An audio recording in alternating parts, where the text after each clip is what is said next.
Welcome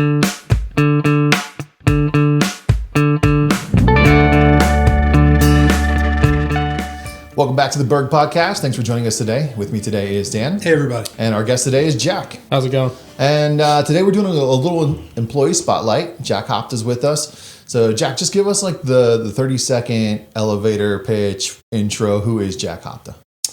I'm a foreman at Berg Construction. I am currently working on Camp Camino, which is a 37-acre job for mentally challenged children. It's a camp. Started here in 2021, and this will be my 4 years on November 6th. Yeah, I was just going to say 4 years coming up quick. And it's been kind of a hectic 4 years for you, I think, at least as far as like how you started here at Berg Construction and to where you are now. You want to talk about that for just a second? Yeah. So when I started here, I started working. First job I was on was in Westchester. It was Melton. And then I went from there. I went to JDA Storage. Did you come to Berg as a laborer? I did. Yeah, that's what I thought. Yep, I was hired as a laborer. Yeah. Worked with a couple different foremen at the time, and then went back and forth, different crews, got to know some of the guys that worked here, and then eventually all the other jobs were coming to a close, and I was shipped down to Longwood, which was a pretty good experience. I spent most of the time that I've been here at Longwood. It was, I'm pretty sure it was a solid 2 years, and then the last year was kind of here and there. But yeah, I learned a lot from that job. I started working with Stetson on pipe crew and really started to understand the work we do. I started laying pipe. I started running equipment more. And then I was pretty much presented with the opportunity of becoming an assistant foreman. Went through all of Longwood as an assistant foreman, really helping guide the guys. I learned a lot of things that we don't do and how to do them. And then I really learned what we do and how to get pretty good at them. Gone through a couple jobs since Longwood and took the pipe crew with me to those. We did the Target job, and then we did Westtown Solar. Yeah. So those two jobs went pretty well. Helped out with Aeronomic, and then now we're at Camp Camino. Yeah, a lot of people assume that, like your job is the same every day, and I bet that's pretty far from the truth. No. The only thing that is the same is making sure that the guys have the work in front of them to be able to have a full day and actually get something done. Yeah. So a couple of things that I've learned is you always have to be looking ahead. If you're not looking ahead, then you're not getting the materials you need on time. You're not having the equipment there, the manpower you need.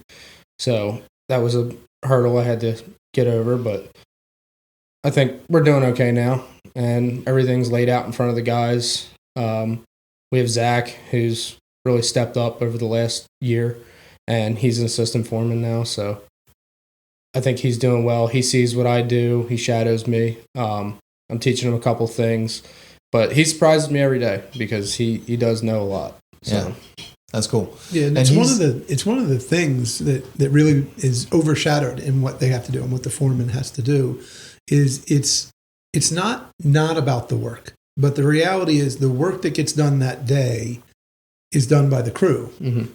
The work that Jack really has to do is to make sure that he understands what the next day, next week's work is, and then that everything is ready so that from an equipment, material, manpower perspective, everything is there so they can work the next day, the next week. It's not to actually make sure that they're laying a pipe on grade. It's not to make sure they know what the grades is. Now, you can get to that point, but usually that's when things aren't quite going right. When it runs smooth, Jack's job isn't to do the work that's being done. It's to prep everybody and everything so that they can do tomorrow's job effectively. Right. Yeah, and then coordinate with the superintendent and a project manager to make sure that the resources are going to be there and the plan doesn't change. Yeah, exactly. There's been a lot of other work that we're doing there that constantly have to have communication with project managers and stuff like that, just to make sure we're capturing everything. Yeah. And that it goes well. Yeah. What was it that was so sort of coming in as a laborer?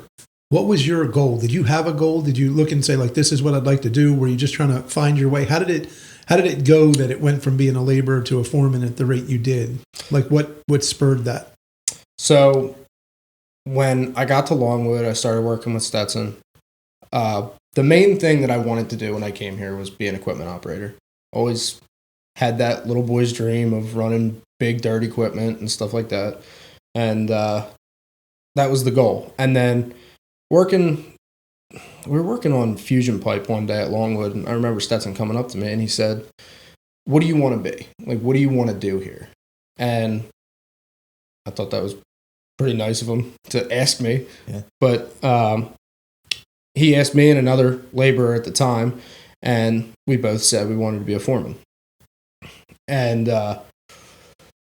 basically we went on next couple months, and I started leaning into it a little more, I guess, than the other guy. I don't really know where that went, but he started really guiding me on what it's like to lead a crew.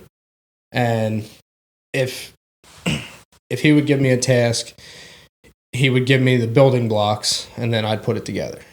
And then we'd go from there, and it would be, all right, you did this wrong, try this next time.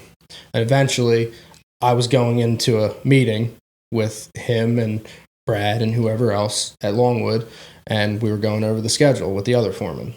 And then from there, it was, all right, here's your offer for an assistant foreman. So I was like, all right, this is great. We're going to learn a little bit more.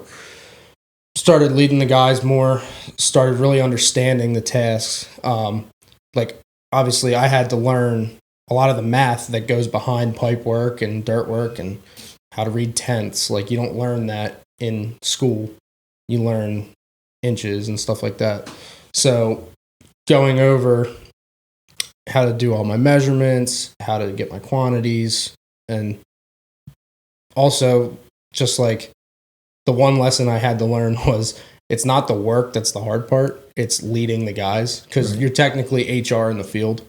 I mean, yeah, it's not labeled that, but no, but it is. You deal with 5 or 6 different personalities when the laborers and operators have that's to deal just with one guy, or is that? well, some of them. Yeah, some of them have 5 or 6. So 5-man crew, 5 or 6. That's 25 personalities. Yeah. No, but like, I mean, to keep it short, if they had a bad night, that's coming in with them. I got to learn how to go around that so that they're still productive and they keep everybody else in a positive mood. Yeah. And so did you have experience with operating equipment, or you just wanted to operate equipment? My experience as far as equipment came from running a John Deere tractor as a kid up at our mountain house to mow fields and stuff. And then every once in a while, my dad and grandfather thought they were contractors, and they would rent a Mini X or something, and we had to dig for a patio out back of my parents' house. So I got to learn how to run a Mini X. And the job I was at before I came here, I was doing steel work, and we ran like big lulls and stuff like that. I don't know. It was always something that just caught my eye. Yeah. I liked the big yellow stuff that made loud noises. Yeah, I mean, so the reason I ask is because, Stetson has been a steady hand guiding you through this process, and really developed a solid plan that improved on some of the mistakes we had made with other team members over the years. Because you are not the first, you will not be the last of the guys that we hope to bring in and develop and grow into a role and be successful. But there's been bumps along the way, like anything else. We've failed, outright failed for... like AJ Gardner was an outright failure. Right? AJ should still be here. The only reason he's not is because I did not do a good job of growing him into the role that you are. And I put him in a position that he was at a disadvantage, and it led to him being upset. And then people look, and when they look, they can find another opportunity. But what's interesting with me about Stetson is, and the reason I asked the question is, Stetson, on the flip side, has been operating equipment since he was, probably old enough to walk. Yeah. And my first, when Stetson was here on his first go round, and he's one of those, boomerang employees that came back, I couldn't get Stetson to run equipment. Like, I wanted Stetson to be an equipment operator, and Stetson just wanted to be a pipe layer. and he wanted to, at that point, he wasn't really trying to be a foreman. And so I think Stetson provides a lot of insight and experience when he does it, because he's done every piece of it. He sort of knows the deal of it. And I think Stetson can effectively communicate with a laborer who doesn't want to be an operator who doesn't want to be a foreman, a laborer operator who does want to be a foreman, and a foreman who wants to either just be a foreman or wants to be more. Like, because of how he grew, he's able to communicate with all those groups.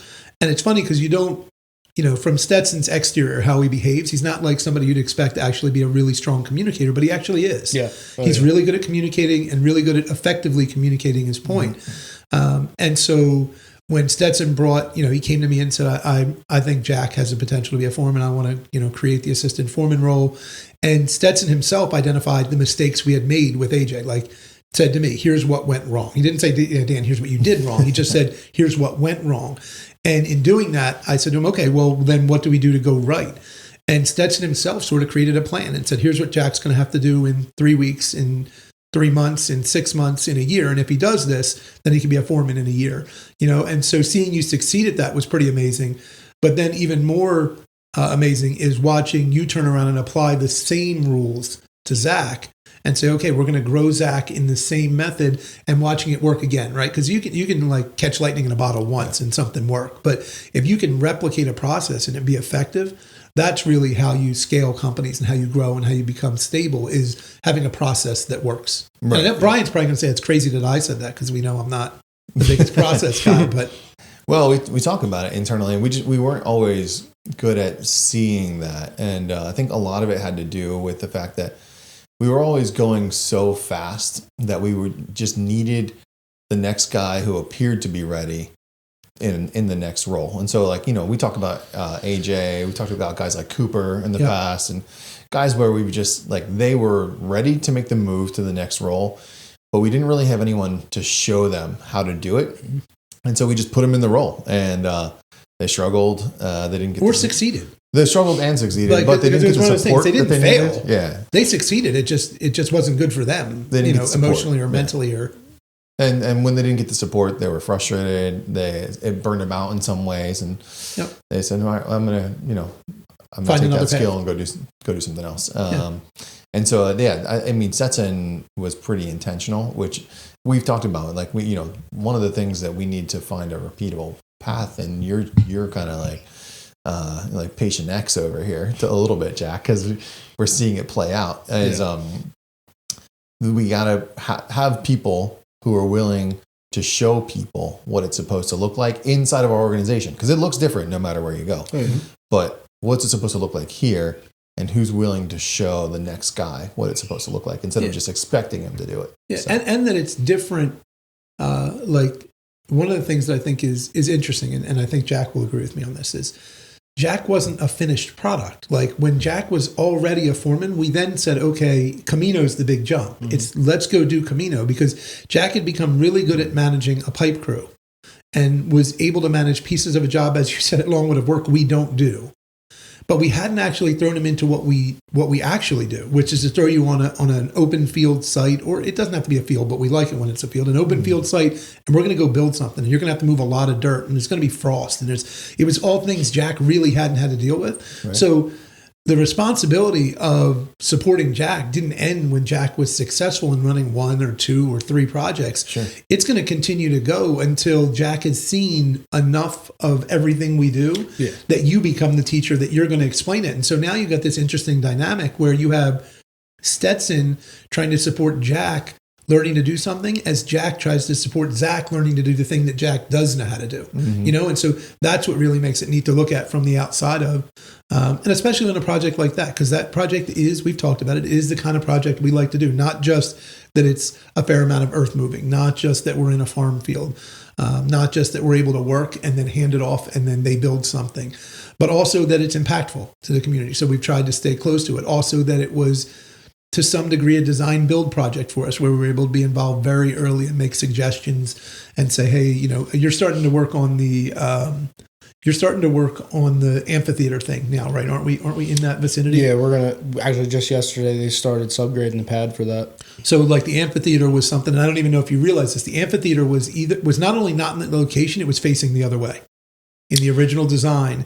And we Are you talking realized, about the pavilion? no, the amphitheater. That's not even on the plan anymore. Yeah. From what I found Yeah, out. the pavilion isn't. But the amphitheater itself, we had shifted it because of soil management and cut fill ratios and everything else. So we had early on, we were able to look at that site and say like, okay, but we think this would be a slightly better use and approach, and ADA it would be better.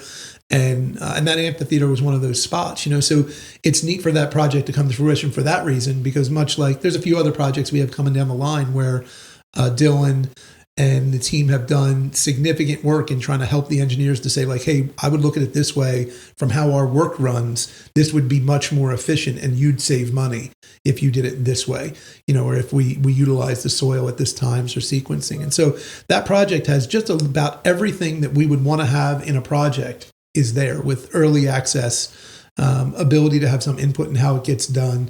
The only thing that didn't cooperate was permitting. Permitting on that job was permitting at this point is a problem on every job for everybody, it seems. And on that job, it was a problem and impacted your sequence to some degree. Yeah, very much. Jack, you and I talked a little bit about Camino before we started recording, and you were talking about kind of going from that, being the first ones in, having a lot of space, no one's in your way and work. And now you're in a phase where you are working around, excuse me. Brian was attacked. A fly wanted a spotlight here. Yeah. But now you're in a phase where you are working around other trades and working with the GC to try and coordinate. Talk a little bit about how that progression has worked with you sort of being responsible for managing all of our scope of it. Biggest thing is communication.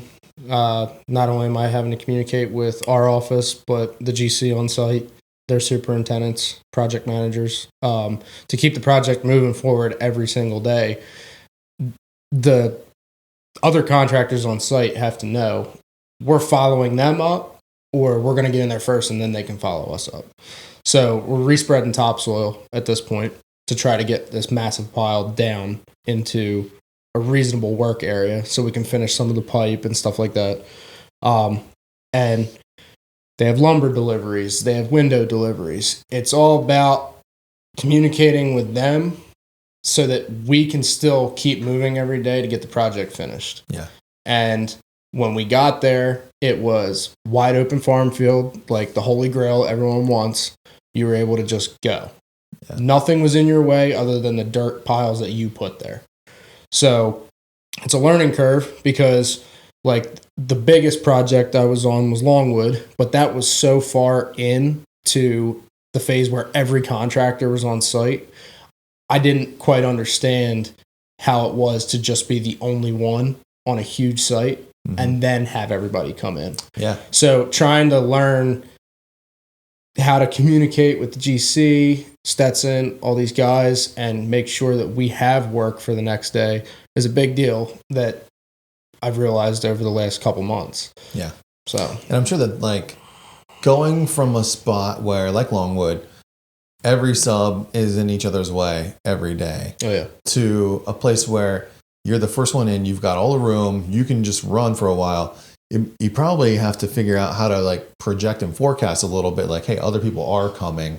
How do I make sure we set ourselves up so we're not be the ones in the way, and two, we can keep moving when they do show up and get in the way. So I gotta imagine like a lot of coordination has to go into that, and a very different situation from some of your other spots you've been in as you've grown into the role. Yeah, like for instance, Stetson and I came up with the idea last week with all the rain days that we've been having on this job and all these other contractors on site. They're going to start pulling into subgraded areas that are packed in when the ground's super wet. They're going to start making ruts everywhere, and then they're going to bring that mud out on their vehicle onto the road.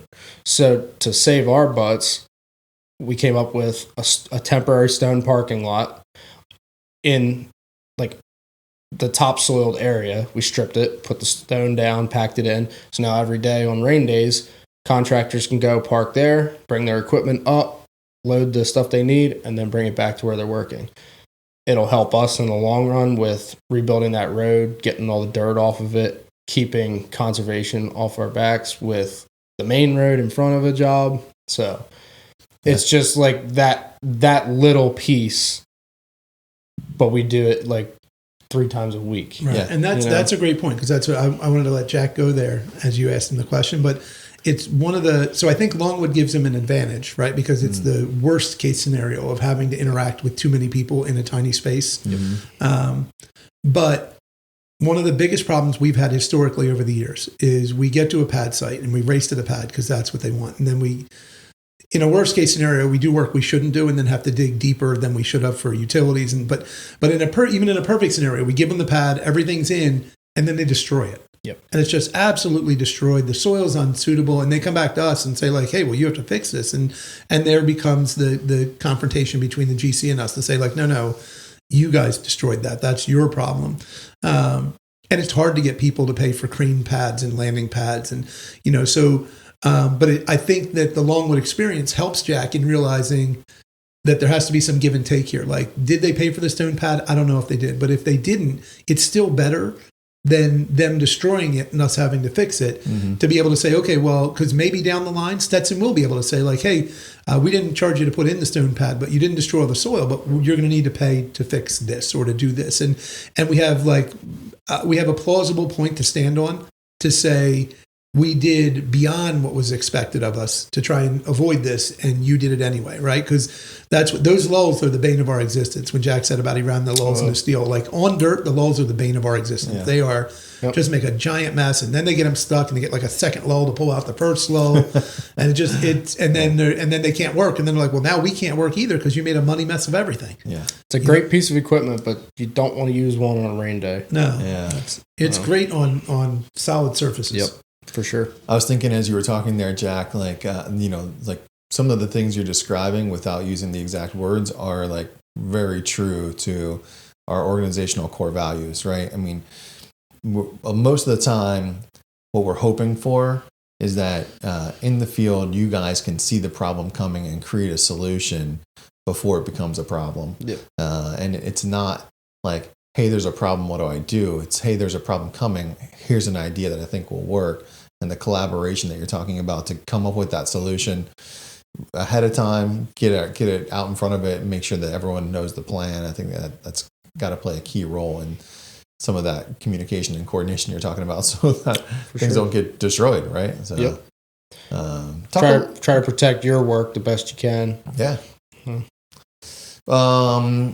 As Camino starts to come to the end here, not there yet, but as it starts to get there, you got some stuff coming up that's going to be different and new and challenging, right? You told me you got a dam project coming up. You had to get out there and like well, we figured we had gotten him to do some pipe work, and then we got him to do some earthwork. So now why not see what he does on water?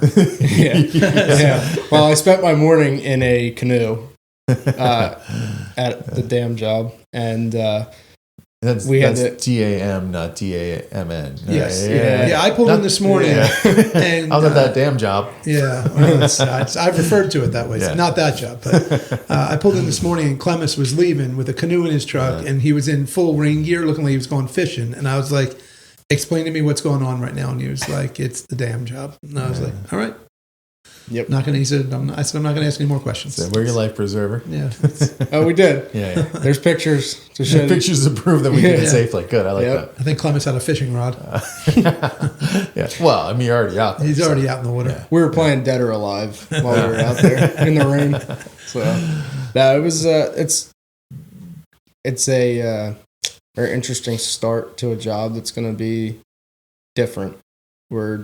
I don't know as a company if we've ever done one, but like just how tight of an area it is, and it's the perfect job, in my opinion, and I believe Stetson's opinion, to introduce Zach into like actually leading the crew,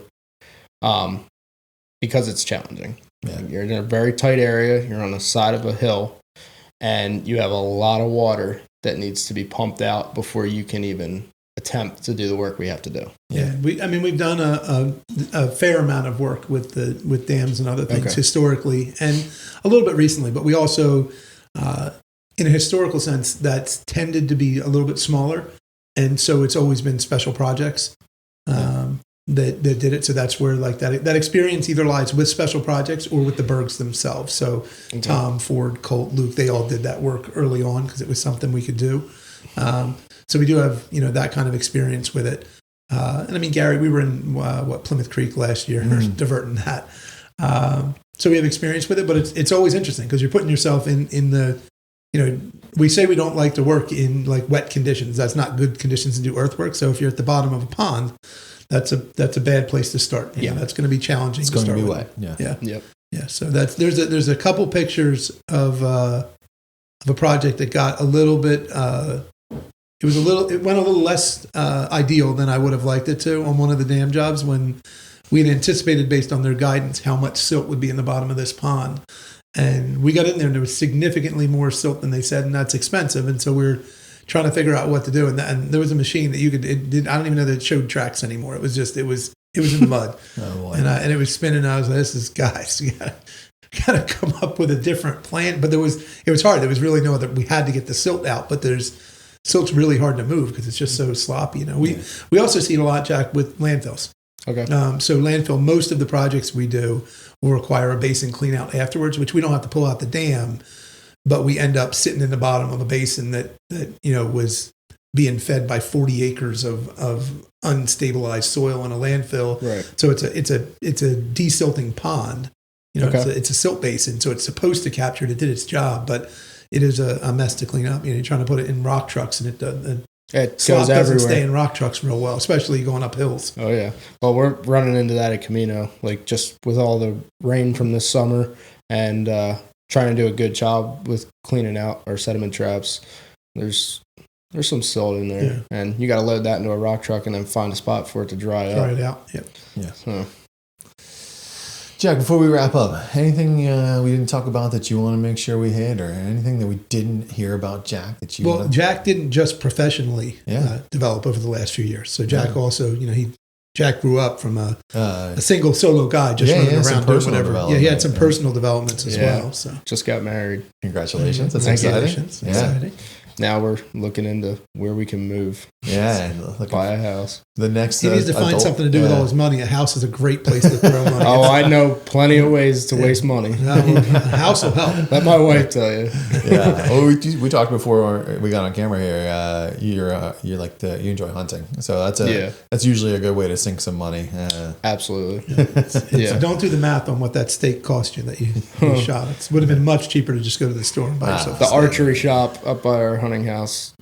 They know you well. Oh, yeah. They have his credit card on file. He has an account. Just waves at him. They see him coming. They plan their vacation. Yeah, they plan their Jack's here. This is perfect. Yep. It's the best time of year. Yeah. It's like Christmas. I'm not a hunter, but usually the beneficiary of friends who are hunters. I got a buddy who every year seems to find enough deer that he gives me one. So that's always a good time. So. Well, I got buddies that their girlfriends and wives yell at them because they're friends with me. And I make them spend too much money. I'm the same way as my father in that sense, but yeah. That's great. It's an expensive hobby. Yeah, for sure. Good stuff. Well, that's probably a good place to wrap it up. Jack, thanks so much for your time. I appreciate you joining us this morning. And folks, thanks for tuning in. We hope you come back for another episode.